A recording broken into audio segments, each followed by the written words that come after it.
به نام خالق هستی، شاهراه ثروت، فصل 10، بخش دوم.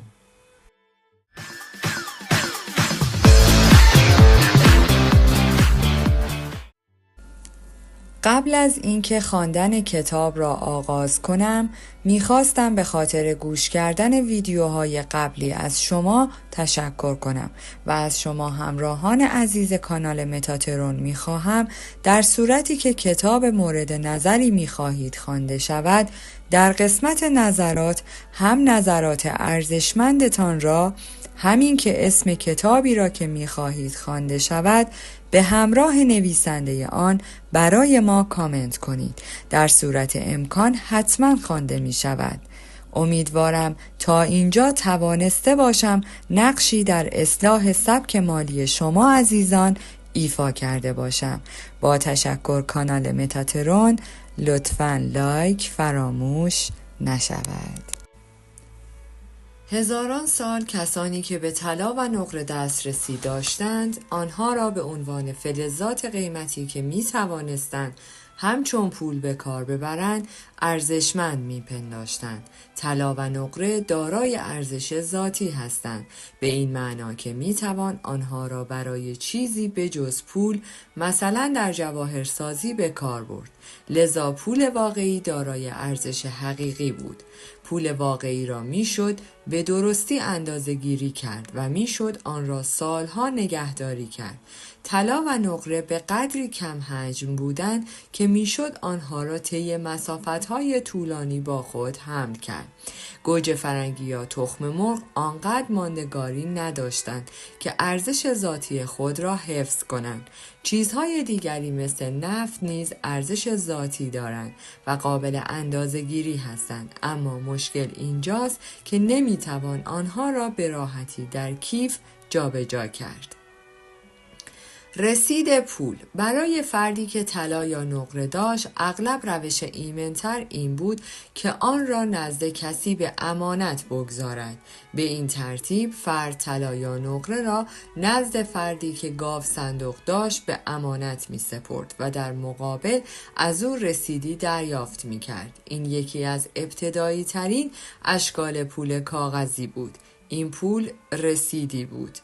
سالیان سال فرد به جای حمل طلا یا نقره با خودش رسید یا حمل می کرد و سپس با همان رسید چیزی می خرید. آنگاه فردی که رسید را در دست داشت می توانست نزد کسی برود که طلا و نقره نزدش به امانت سپرده شده بود و در مقابل رسیدی که داشت فلزات قیمتی را از او بگیرد. با گذشت زمان محل‌های نگهداری اشیاء قیمتی جایشان را به بانک‌های امروزی دادند. خیلی زود مردم به این روش، یعنی مبادله رسیدهای بانک به جای طلا یا نقره، عادت کردند. مادامی که مردم به بانکدار اعتماد داشتند، در کمال رضایت به تجارت رسیدهای کاغذی می پرداختند. وقتی من بچه بودم دلار آمریکا رسید پول بود، به این معنا که وقتی من به $1 نگاه می کردم، اسکناس می گفت $1 قابل پرداخت به کسی است که آن را در دست دارد، به این معنا که هر $1 آمریکا دارای پشتوانه‌ای از نقره بود. امروز دلار آمریکا میگوید ما به خداوند اطمینان داریم و به ایالات متحده نیز. خزانه‌داری در رابطه با ارزش دلار میگوید اسناد به خودی خود ارزشی ندارند، ارزش آنها به قدرت خریدشان بستگی دارد. به عبارت دیگر، چون اسناد بانک فدرال رزرو قانونی هستند، تمام کالاها و خدمات اقتصاد ایالات متحده پشتوانه آنهاست و همانطور که میدانیم کالا و خدمات اقتصاد ایالات متحده به سرعت ارزش خود را از دست میدهند. اندوخته‌های اندک. بانکدارها خیلی زود دریافتند که عده خیلی کمی از مردم به پس دادن رسیدها و مطالبه طلا یا نقره خود مبادرت می‌ورزند. خیلی زود برای بانکدارها محرز گردید که می‌توانند رسیدهای بیشتری در قبال طلا و نقره‌های موجود در انبار بنویسند. لذا بانکدارها شروع کردند به صدور رسیدهای بیشتر و بیشتر. مادام که مردم فکر می‌کردند طلا و نقره آنها در امنیت است، همه چیز خوب پیش می‌رفت. اما چنانچه مردم اعتماد خود به بانک‌ها یا اسناد بانکی را از دست می‌دادند، به بانک‌ها هجوم می‌بردند تا طلا و نقره خود را باز پس بگیرند. اگر بانک اندوخته کافی نداشت تا بتواند طلا و نقره ها را پس بدهد، ورشکست می‌شد. این وضعیتی بود که به نحوه چشمگیر در بحران عظیم اقتصادی و همین اخیراً همزمان با فروپاشی آینده مک یکی از گسترده ترین شکست های بانکی در تاریخ ایالات متحده رخ داد.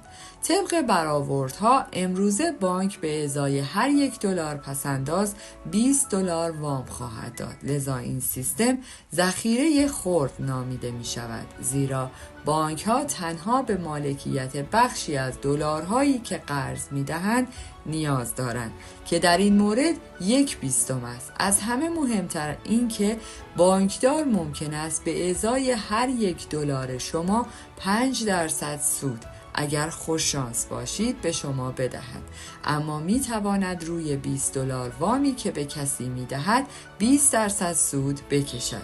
به این ترتیب طی 1 سال بانک ها به ازای هر $1 5 سنت به شما سود می دهند و از طرفی به ازای هر $1 $4 سود می گیرند. به همین دلیل است که مالکیت بانک تا این حد سودآور است، مگر اینکه شما مثل بانک‌های همچون آینده مک وام‌های نامعقول بدهید که به بحران‌های جاری مسکن و اعتبار منتهی گشته است. پول بدون پشتوانه. امروزه سیستم پولی ایالات متحده کاملا بدون پشتوانه است. یک حکم صرفاً نوعی دستور مستبدانه است. لذا پول بدون پشتوانه پولی است که یک دولت به واسطه دستور ایجاد می کند، بدون اینکه از پشتوانه جز خوشنامی خود آن دولت برخوردار باشد. پولی ساختگی که هیچ ارزش ذاتی ندارد. چاپخانه دولتی که مسئولیت چاپ پول کشورمان را به عهده دارد 24 ساعت کار می کند و هر ماه 18 تن جوهر مصرف می کند فقط برای اینکه پول چاپ کند. این در حالی است که در دلار ایالات متحده فاقد هر گونه ارزش ذاتی است، چون بر مبنای بدهی است و ارزش آن در واقع کمتر از هیچ است. در حقیقت این پول یک بدهی است. دولت قوانینی را وضع می کند که شما را وادار می سازد تا این پول ساختگی را بپذیرید. اگر آن را نپذیرید ممکن است مجازات شوید. پول بدون پشتوانه در اصل پولی جعلی با پشتوانه قوانین است. در سال 1971 وقتی نیکسون رئیس جمهور وقت نظام پایه طلا را لغو کرد، دولت ایالات متحده مجوز چاپ پول را به خود داد و شروع کرد به تجربه کردن پول بدون پشتوانه که محکوم به شکست بود، درست مثل هر تجربه دیگری از پول بدون پشتوانه در تاریخ. به عبارت ساده، پول بدون پشتوانه نوعی پول خیالی است، چون این پول خیالی است. تجسم آن دشوار است و تشریح نظام پول بدون پشتوانه می تواند بسیار گیج کننده باشد. برای ساده تر شدن موضوع از مثال یک کارت اعتباری برای تشریح پول بدون پشتوانه استفاده می کنیم. وقتی بانک یک کارت اعتباری برایتان میفرستد، در حقیقت درمانده بستانکار شما هیچ پولی وجود ندارد، هیچ بدهی هم وجود ندارد. لذا اگر مانده بستانکار شما $10,000 باشد، در بانک $10,000 وجود ندارد که پشتوانه آن باشد. یک کارت اعتباری صرفاً یک تکه پلاستیک است که نام شما و تعدادی ارقام رویش حک شده است. اما وقتی میخواهید از کارت اعتباریتان استفاده کنید و مثلا $10 برای مخارج مدرسه بپردازید، در همون لحظه $10 در حساب بستانکار و $10 در حساب بدهکار ایجاد می شود. تا پیش از آن لحظه هیچ پولی وجود نداشت، اما در لحظه‌ای که کارت می کشید پول بدون پشتوانه به طرزی جادویی ایجاد می شود.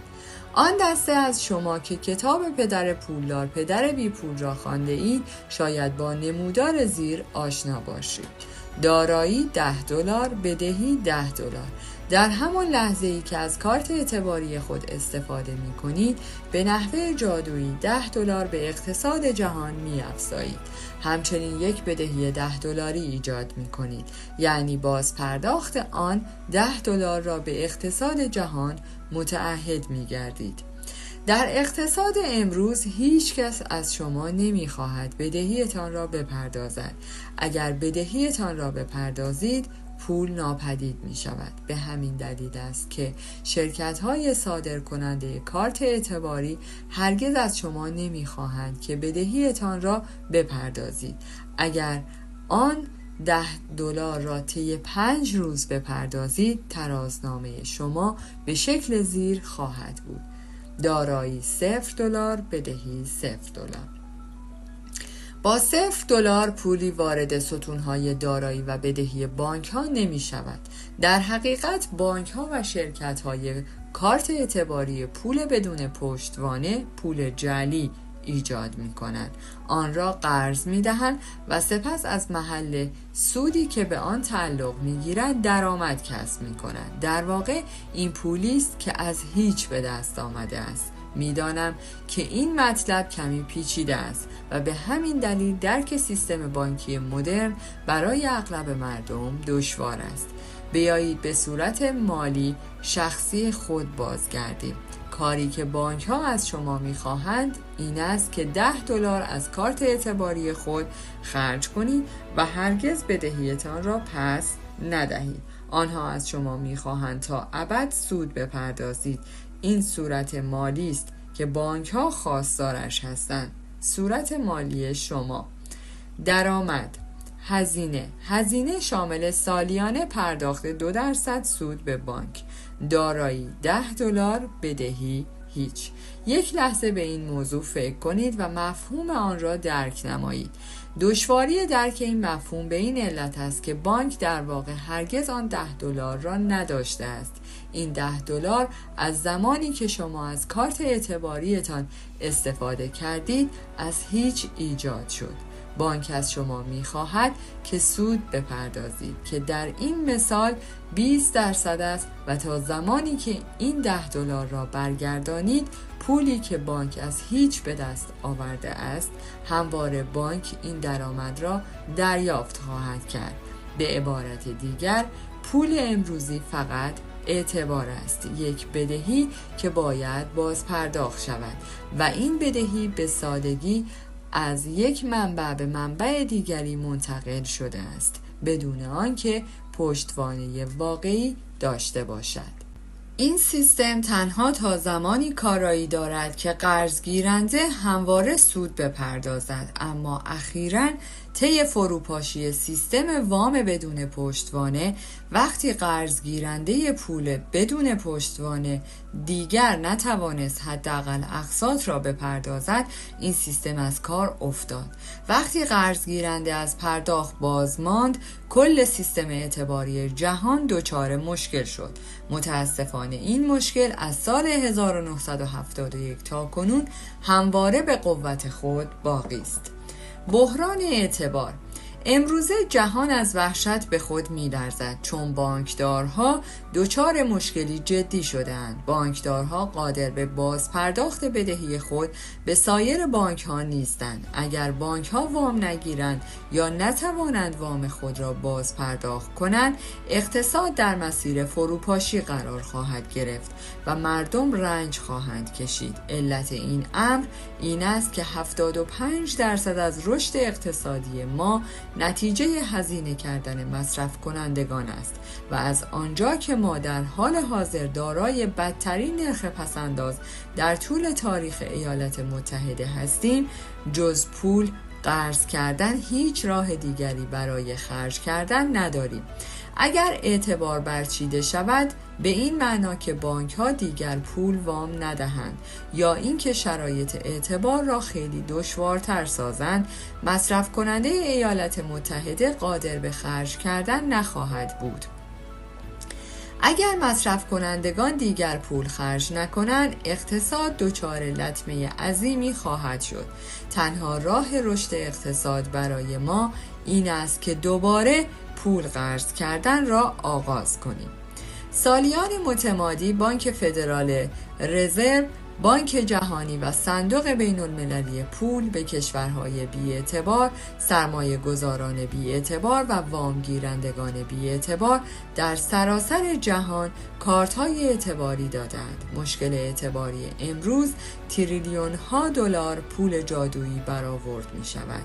پولی که از هیچ به وجود آمده است با این امید که مردم به پرداخت بهره ها و همچنین قرض کردن پول بیشتر ادامه خواهند داد. ما اکنون شاهد فروپاشی آهسته این نظام پولی هستیم. بانک ها و مؤسسات مالی که طمع چشمانشان را کور کرده بود، استانداردهای خود را به حدی پایین آوردند که به هر کسی که مدعی اعتباری مبهم میشد وام دادند. وقتی برای نخستین بار کتاب افزایش هوش مالی را نوشتم، عده بسیار کمی از مردم از میزان وخامت این مشکل صحبت می‌کردند.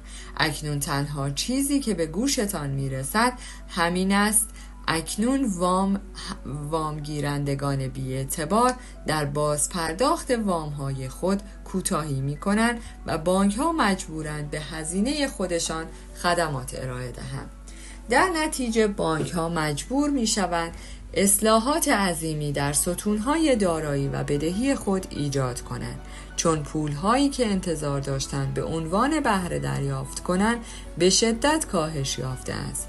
بدتر اینکه چیزهایی که به خاطرشان پول قرض کردند اکنون در مالکیتشان هستند، اما ارزش آنها بخشی از چیزی است که در ازایش وام دادند. در نتیجه اکنون بانکدارها از وام دادن پول می‌هراسند و همین امر کل اقتصاد را به زیر می‌کشد و استاندارد زندگی میلیون‌ها آمریکایی را پایین می‌آورد.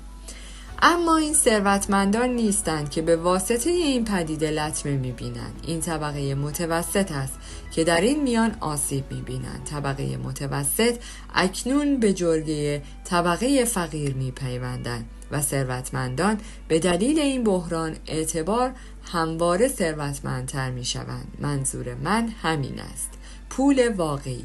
امروز میلیون ها نفر از مردم خواستار بازگشت به استاندارد طلا هستند. به عبارت دیگر آنها می‌خواهند زمان را به قبل از سال 1971 بازگردانند. اگر بخواهیم این مطلب را به نحو دیگری شرح دهیم، باید بگوییم برخی افراد همچون ران پل، کاندیدای سابق ریاست جمهوری، از ما می‌خواهند به زمانی بازگردیم که پول کالایی بود. گرچه امکان وقوع این امر وجود دارد، اما متحمل نیست و رنج انجام این کار احتمالاً به معنای فروپاشی عظیمی در نظام اقتصادی کل جهان خواهد بود. اما به جای اینکه صبر کنیم و امیدوار باشیم زمان به عقب بازگردد، این جایگاه شرکت ریچتد است که فرصتی برای آموزش مالی را فراهم می‌آورد. اکنون زمان ارتقاء هوش مالی در نهایت ضریب هوش مالی کسانی است که می‌خواهند تفاوت بین دارایی‌ها و بدهی‌ها را یاد بگیرند. کسانی که می‌خواهند بدانند چگونه پول خودشان را چاپ کنند. در اقتصاد امروز پول واقعی دانش و ضریب هوش مالی شماست. دلیل اصلی دست و پنجه نرم کردن مردم با مشکلات این است که آنها پول قرض می کنند تا با آن بدهی بخرند. چیزهایی مثل خانه، اتومبیل و تلویزیون، بدهی هایی که موجب می شوند هر ماه پول بیشتری در قالب بهره بپردازید، در حالی که هیچ درآمدی ایجاد نمی کنند و به مرور زمان از ارزششان کاسته می شوند. اینها اموالی هستند که در واقع آنها را فقیرتر می کند. از سوی دیگر اگر مردم برای خریدن دارایی‌هایی همچون ملک استیجاری یا کسب و کارهایی که درآمد ایجاد می‌کنند وام بگیرند، ثروتمندتر می‌شوند. در عصر صنعتی کالاهایی همچون طلا، نفت، نقره و زمین ثروت واقعی ایجاد می‌کردند، اما در عصر اطلاعات این قسم دارایی‌ها به خودی خود شما را ثروتمند نمی‌کنند، بلکه در این عصر این اطلاعات شما در خصوص چنین کالاهایی است که شما را ثروتمند می‌کند. در عصر اطلاعات ثروت حقیقی هوش مالی شماست. در توضیح بیشتر باید گفت امروز همه ما می‌دانیم که ممکن است با سرمایه گذاری در املاک، سهام، طلا، نفت و شرکت‌ها سود ببریم یا زیان کنیم. به عبارت دیگر این دارایی ملموس نیست که شما را ثروتمند می‌کند. امروز ثروت واقعی فراتر از اطلاعات مالی است. ثروت واقعی هوش مالی برای پردازش اطلاعات و تبدیل آنها به ثروت شخصی است. در عصر اطلاعات ثروت حقیقی و دارایی حقیقی شما ضریب هوش مالیتان است. پول در جایگاه ارز. دلیل اینکه دارایی یا پول حقیقی شما ضریب هوش مالیتان است این است که دیگر چیزی به نام پول واقعی وجود ندارد. همان گونه که در فصل نخست این کتاب شرح دادم، پول صرفاً به نوعی ارز تبدیل شده است و راحت ترین راه برای درک ارز فکر کردن به یک جریان الکتریکی است. یک جریان الکتریکی باید به صورت مداوم در حرکت باشد و در غیر این صورت از حرکت باز می ایستد. این صرفاً ابزاری است برای انتقال الکتریسته از منبعی به منبع دیگر. به همین شکل پول ما به عنوان نوعی ارز باید به طور پیوسته از یک دارایی به دیگری تبدیل شود و در غیر این صورت آن هم خواهد مرد. گرچه این تجسم که نظام پولی ایالات متحده به استاندارد طلا باز خواهد گشت و پول‌هایمان دارای پشتوانه‌ای واقعی خواهند بود، مایه دلخوشی است، اما واقعیت این است که پول ما هیچ پشتوانه‌ای جز وفاداری و اعتبار خوب ندارد. ما به عنوان یک ملت اعتبار خوبمان را از دست می‌دهیم. به همین دلیل است که قیمت دلار نسبت به سایر ارزهای عمده در جهان تزلزل کرده است. لذا پول به خودی خود دارای ارزش نیست. ارزش آن به واسطه دارایی‌های درآمدزایی که می‌تواند برایمان بخرد تعیین می‌گردد. درک این مفهوم گام نخست به سوی افزایش ضریب هوش مالی است. شمشیرهای دولبه. در اقتصاد کنونی 3 شمشیر دولبه وجود دارند که شرح می‌دهند چرا عده زیادی از مردم با مشکلات مالی مواجه هستند. آنها شمشیرهای دولبه هستند زیرا در عین حال که اغلب مردم را فقیرتر می‌کنند، می‌توانند افرادی را که از هوش مالی برخوردارند ثروتمندتر کنند. اینها عبارتند از 1. مالیات ها، 2. بهره، 3. تورم. پس از سال 1971 پس از اینکه ایالات متحده چاپ کردن پول بدون پشتوانه را آغاز کرد، مردم با مالیات های بیشتر، بهره های بانکی بیشتر و گرانی حاصل از تورم روبرو شدند. علت اینکه ثروتمندان ثروتمندتر میشوند این است که مالیات‌های کمتری میپردازند. تفاوت بین بهره بدهی خوب در مقابل بدهی بد را میدانند و تورم ثروت آنها را افزایش میدهد. از همه مهمتر این که ثروتمندان می‌دانند چگونه به صورت قانونی پول چاپ کنند، درست همانطور که دولت این کار را می‌کند. بگذارید برایتان شرح دهم. مالیات ها. اگر شما به صورت فیزیکی برای پول کار کنید، باید مالیات بپردازید. هر قدر سخت‌تر کار کنید، پول بیشتری کسب می‌کنید و مالیات بیشتری می‌دهید. همانطور که احتمالاً می‌دانید، نظام مالیاتی ایالات متحده بر اساس مقیاسی متغیر عمل می‌کند که هر قدر بیشتر درآمد داشته باشید، باید درصدهای مالیاتی بیشتری بپردازید. در این سیستم کسانی که سخت کار می‌کنند ترفیع می‌گیرند و پول بیشتری کسب می‌کنند. در واقع به خاطر توانمندی خود مجازات می‌شوند. علت ثروتمندتر شدن ثروتمندان این است که به جای سخت کار کردن برای پول را به خدمت خود در می‌آورند. همانطور که در سرتاسر این کتاب بحث کردم، مالیات هایی که به درآمد بی‌نیاز از کار، یعنی درآمد حاصل از سرمایه گذاری هایم تعلق می گیرند، کمتر از مالیات هایی هستند که بابت درآمد حاصل از کارم می پردازم. به عنوان مثال، در آمریکا اگر من از ضریب هوش مالی بالایی برخوردار باشم، بابت سودهای سرمایه که از محل سرمایه گذاری در املاکم به دست می آورم هیچ مالیاتی نمی پردازم. همانطور که در این کتاب شرح دادم، بالاترین نرخ مالیات که بابت سودهای سرمایه می پردازم 20% است. از طرفی در قبال درآمد حاصل از کارم، یعنی پولی که به عنوان یک کارمند به دست می آورم، ممکن است تا 50% مالیات بدهم. بدیهی است ترجیح می دهم پولم برایم سخت کار کند تا من مالیات های کمتری بپردازم. بهره. در سال 1997 در کتاب پدر پولدار پدر بی پولم مطلبی دگراندیشانه عنوان کردم. من گفتم خانه شما دارایی نیست. مثل این بود که من جادوگری از قرن 17 در سلیم ماساچوست بودم. فریادهای اعتراض به پا خاست و مردم به شدت نسبت به من خشمگین شدند.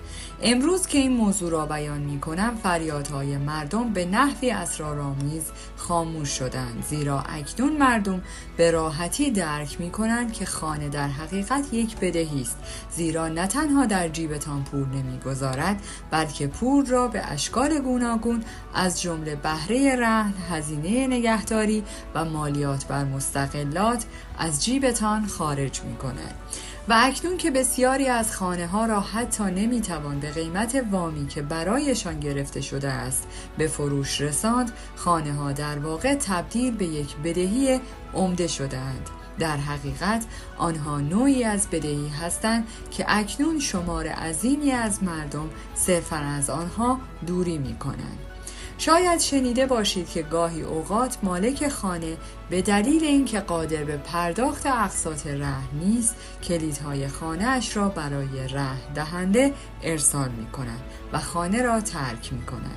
از سالی که من کتاب حاضر را نوشتم، میزان ضبط رهن‌ها به 121% رسیده است و انتظار می رود این رقم روندی افزایشی داشته باشد. برای بسیاری از مردم خانه‌هایشان بزرگترین سرمایه گذاری آنها هستند و برای بسیاری از مردم در سالیانی که گرفتن اعتبار کار آسانی بود، این سرمایه گذاری بیش از توان مالی آنها بود. با این حال بسیاری از مردم سعی کردند بیش از توانشان بخرند، با این توجیه که قیمت مسکن همیشه بالا می رود. اکنون متوجه می شوید که خانه یک دارایی نیست، بلکه یک بدهی است. به علاوه یکی از دلایلی که ثروتمندان ثروتمندتر می شوند این است که تفاوت بین بهره بدهی خوب و بهره بدهی بد را می دانند. بدهی بد بدهی است که شما بابت آن می پردازید. بدهی بد شما را فقیرتر می کند. وام گرفتن برای خرید خانه فقط شما را فقیرتر می کند، زیرا شما بابت وامی که دریافت می کنید بهره می دهید. به همین ترتیب اگر شما برای اتومبیل، مدرسه و کارت اعتباری خود وام بگیرید، پرداخت بهره‌ای که روی وامتان می آید درصد زیادی از درآمدتان را در بر می گیرد. از سوی دیگر بدهی خوب بدهی است که فردی دیگر برایتان پرداخت می کند. بدهی خوب شما را ثروتمندتر می کند. به عنوان مثال وقتی من یک مجتمع آپارتمانی می خرم شاید میلیون ها دلار قرض بگیرم و صدها هزار دلار در سال بهره بپردازم، اما تفاوت اصلی در اینجاست که مستاجرهایم اقساط بهره و هزینه های نگهداری ساختمان را پرداخت می کنند و من تمام درآمد حاصل از سرمایه گذاریم را دریافت می کنم. در این مثال بهره‌ای که به بدهی خوب من تعلق می گیرد هیچ هزینه‌ای برایم ندارد و مرا ثروتمندتر می کند. تورم بدترین شمشیر دولبه است، زیرا ماهیت آشکاری ندارد، چون تورم پدیده‌ای پنهان است. اغلب مردم از آن بی اطلاعند و یا اینکه به وضوح نمی‌دانند که تورم همچون مالیاتی نهان پولشان را از آنها می‌دزدد. اجازه چاپ پول به بانک رزرو فدرال عامل تورم بود که اغلب نتیجه مستقیم هزینه‌های سرسام‌آور دولت است. تورم به واسطه بالا رفتن قیمت‌ها ایجاد نمی‌شود. تورم محصول کاهش یافتن قدرت خرید شماست. تورم از ارزش کار و پس‌انداز یک فرد می‌کاهد. به همین دلیل وقتی سخن از قوانین جدید پول به میان می آید، فهمیدن معنای پول جعلی به عنوان ارز اهمیت بسیار زیادی دارد. تحت قوانین جدید کسانی که دلارهایشان را پس‌انداز می کنند بازنده‌اند. دولت می تواند پول بیشتری چاپ و وارد سیستم نماید.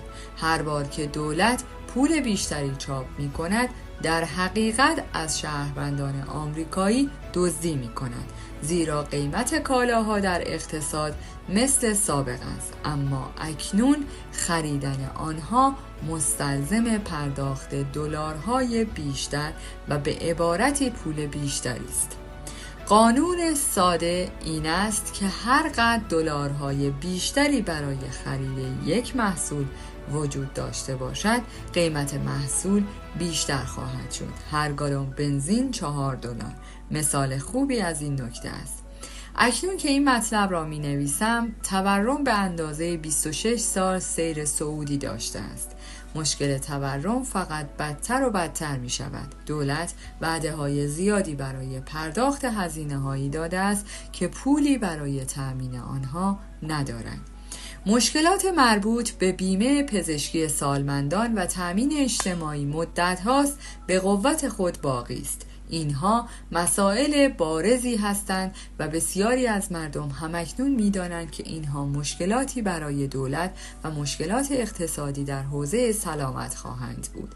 وعده‌های اخیر دولت که بسیاری از مردم آنها را به طور کامل درک نخواهند کرد، مربوط به حمایت مالی از شرکت‌های عمده‌ای همچون بیرستیوز، فانی و فردی است. این عملکردهای دولت به معنای دزدیدن از شهروندان آمریکایی برای کمک به شرکت‌های عمده است. این شرکت‌ها به جای اینکه تاوان اشتباهاتشان را بدهند، از طریق پول مالیات دهندگانی که دیگر وجود ندارند از ورشکستگی نجات پیدا می‌کنند. به عنوان مثال، لایحه اخیر حوزه مسکن که در تاریخ 26 جولای 2008 به تصویب کنگره رسید، عبارت بود از 2.25% میلیارد دلار کمک اعتباری به فانی می و فردی از خزانه‌داری ایالات متحده، همچون حمایت دولتی به میزان 300 میلیارد دلار به صورت وام‌های بانک مسکن کشاورزان برای کمک به تأمین مالی مجدد رهن‌ها برای کسانی که با ضبط رهن مواجه هستند.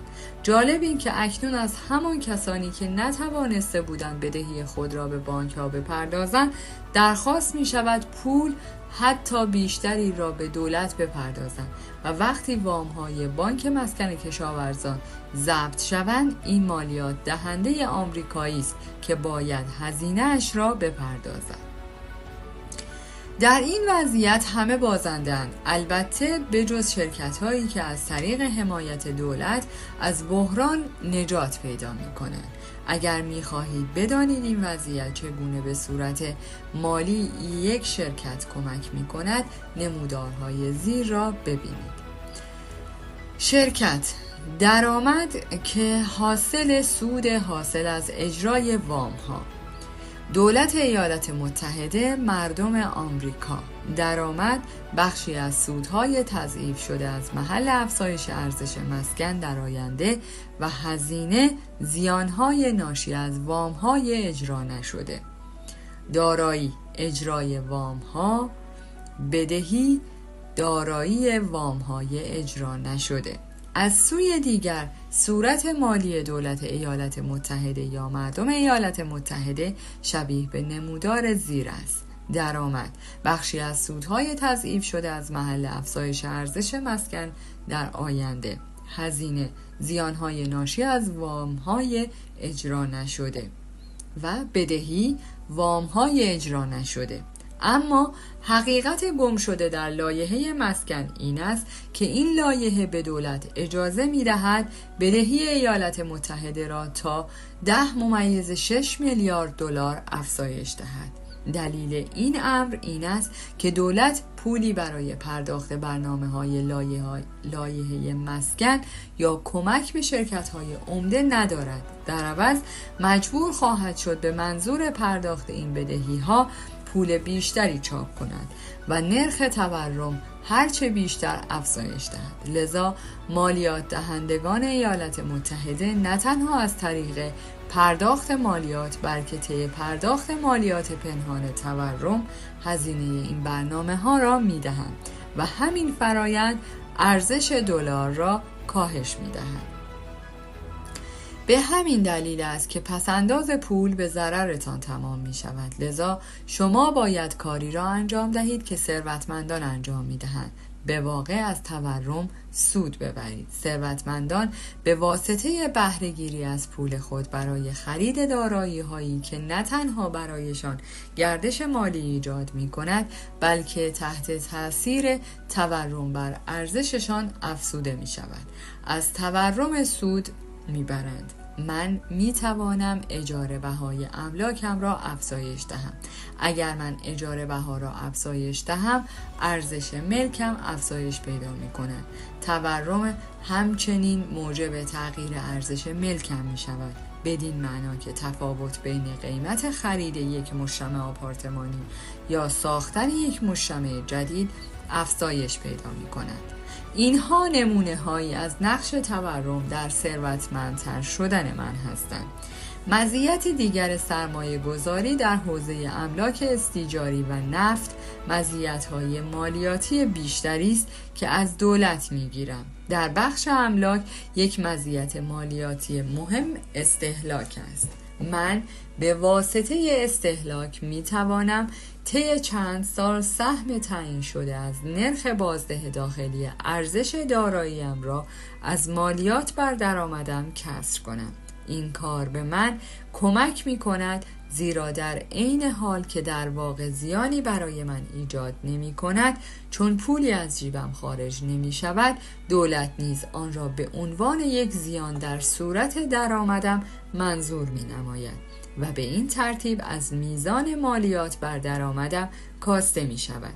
در عرصه نفت برای استخراج نفت مشوق‌های مالیاتی می گیرم و هنگام فروش نفت به یک پالایشگاه نیز کسور مالی به من تعلق می گیرد. وقتی نفت را می فروشم مشمول کسور مالیاتی استهلاک منابع طبیعی نیز می شوم که از بسیاری جهات به استهلاک املاک شباهت دارد. همانطور که این مثال ها نشان می دهد مالیات ها بهره و تورم اغلب مردم را فقیرتر می سازند، اما کسانی که از هوش مالی برخوردارند می توانند با استفاده از مالیات ها سود و تورم در واقع ثروتمندتر شوند. به طور کلی این تفاوت را میتوان در نمودار 4 وجهی گردش پول که به تفصیل در فصل دوم شرح دادم مشاهده کرد. البته برای کسب اطلاعات بیشتر در این خصوص می توانید کتاب کسب ثروت به شیوه پدر پولدار را مطالعه نمایید. کسانی که از مالیات، بهره و تورم لطمه می بینند معمولاً در وجوه S و A 4 وجهی هستند. مهمترین علت این که ثروتمندان با علم بر قوانین جدید پول ثروتمندتر می شوند در بخش بعدی شرح داده می شود. مجوز چاپ پول. همانطور که گفتیم پس از سال 1971 ایالات متحده اجازه داشت به صورت قانونی پول چاپ کند.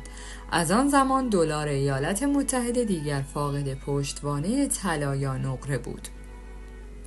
در سال 1971 بانک فدرال رزرو ایالات متحده که نه آمریکایی است و نه فدرال، در واقع نه ذخیره‌ای دارد و نه بانک است، حق چاپ کردن ارز ایالات متحده را از سوی دولت به دست آورد، در حالی که بانک فدرال ذخیره‌ای ندارد اما یک ماشین چاپ دارد. بانک فدرال این اجازه را داشته است که سیل دلار را به جهان سرازیر کند، پولی بدون پشتوانه، جادویی و جعلی به نام ارز.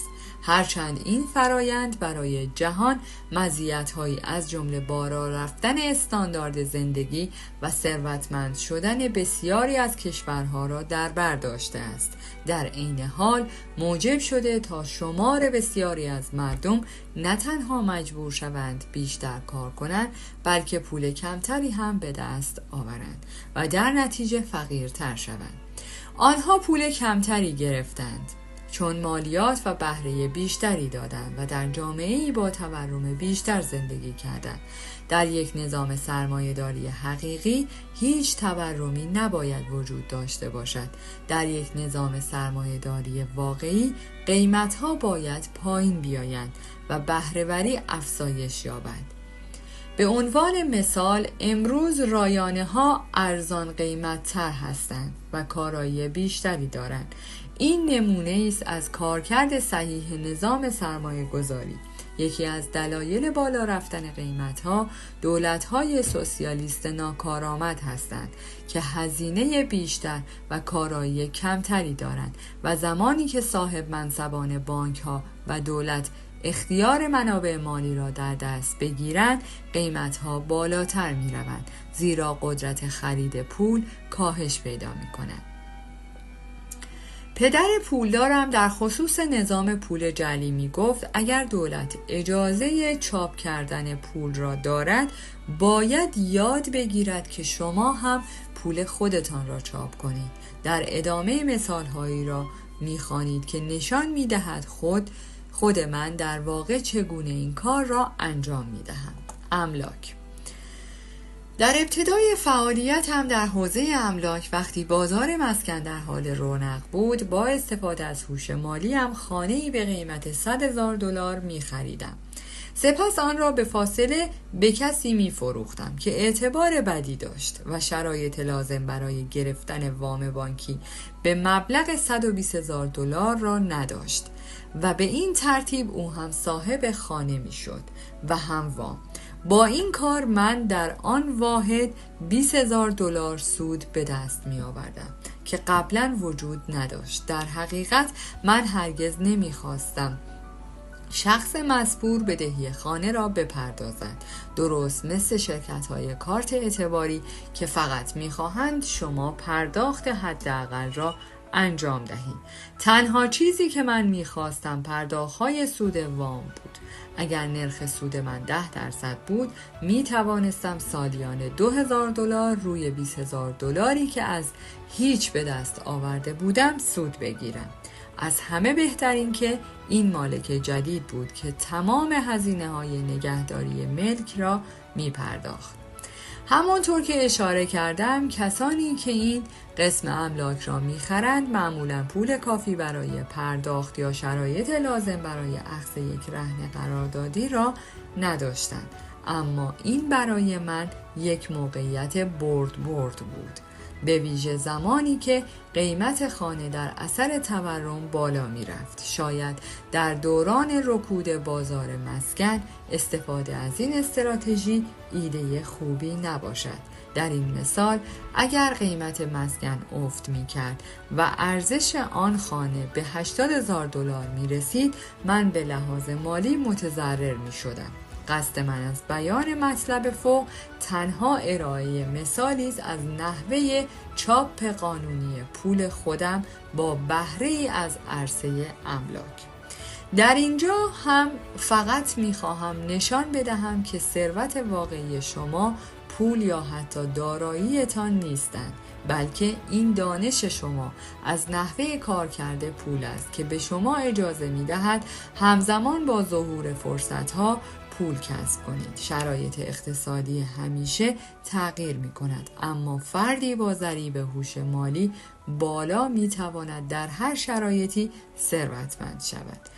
نوشتن یک کتاب. وقتی کتابی می نویسم در واقع پول چاپ می کنم. من کتاب را یک بار می نویسم و سپس مجوز نشر آن را تقریباً به 60 ناشر در سراسر جهان می دهم.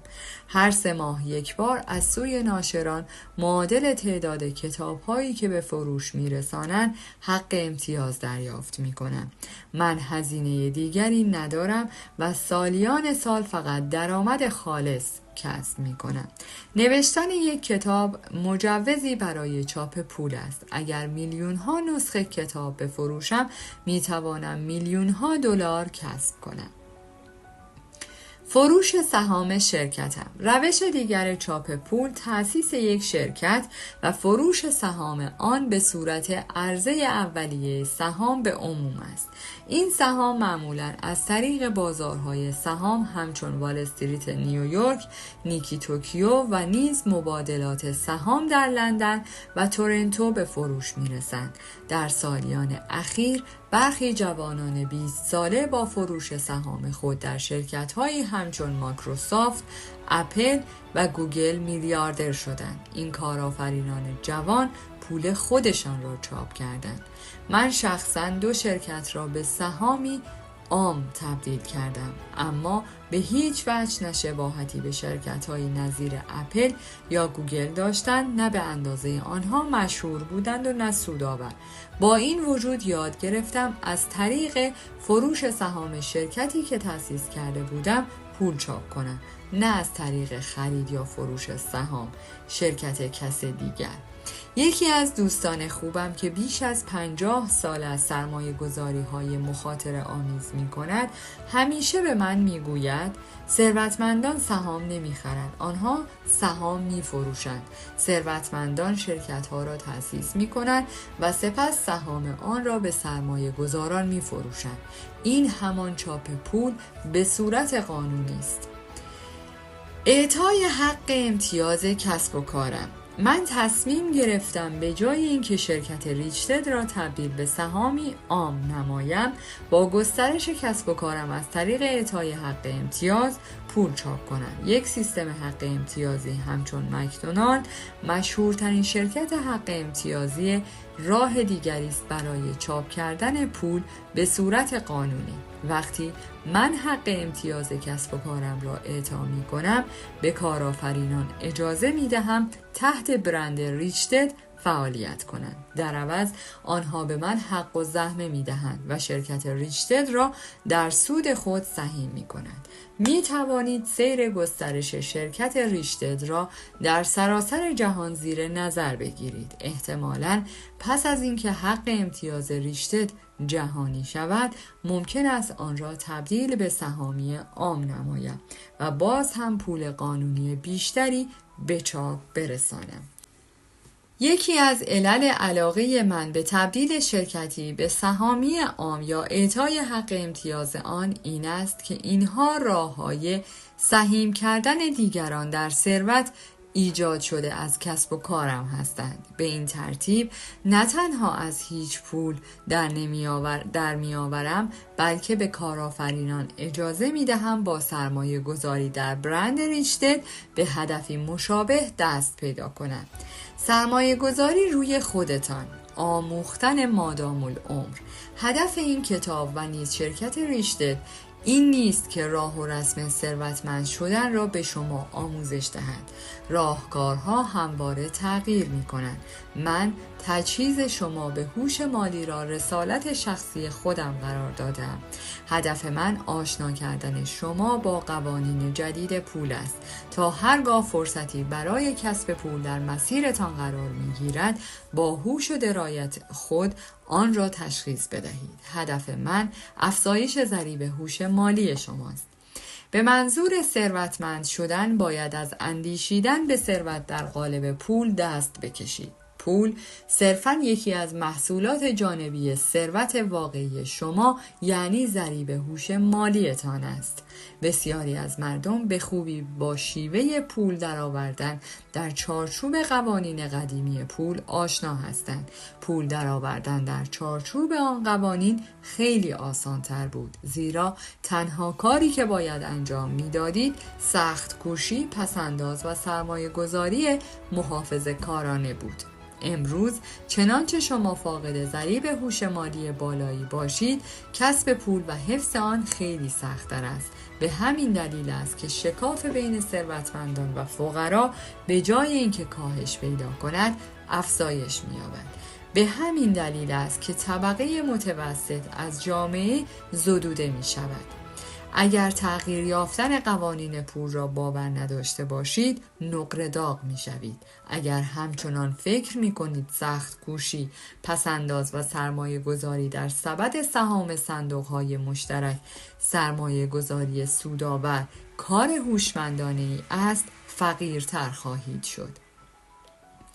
تنها همین حقیقت محض که این کتاب را مطالعه می کنید مرا به این باور سوق می دهد که شما این گونه نمی اندیشید. من تلاش شما را در راستای ارتقاء ضریب هوش مالیتان تحسین می کنم و به شما توصیه می کنم تمام عمر آموختن را سرلوحه زندگیتان قرار دهید. فردی با هوش مالی همیشه چیزی برای آموختن دارد، زیرا همیشه مشکل جدیدی هست که باید حل شود و همانطور که اکنون می دانید هر مشکل جدیدی که برطرف می شود سپرده‌ای در ستون دارایی شما، زیرا شما در حال افزایش منبع حقیقی ثروت خود یعنی هوش مالیتان هستید.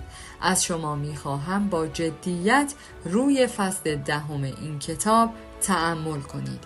ببینید مداومت در افزایش هوش مالی و بسط دادن دانش مالیتان مستلزم چه اقداماتی خواهد بود. پیرامون خود را با چه کسانی پر کنید که باهوشتر از شما هستند و تلاش کنید حتی الامکان مربیان بیشتری پیدا کنید. منظور من از مربی ساده است، کسی که همکنون در جایی است که شما می‌خواهید باشید.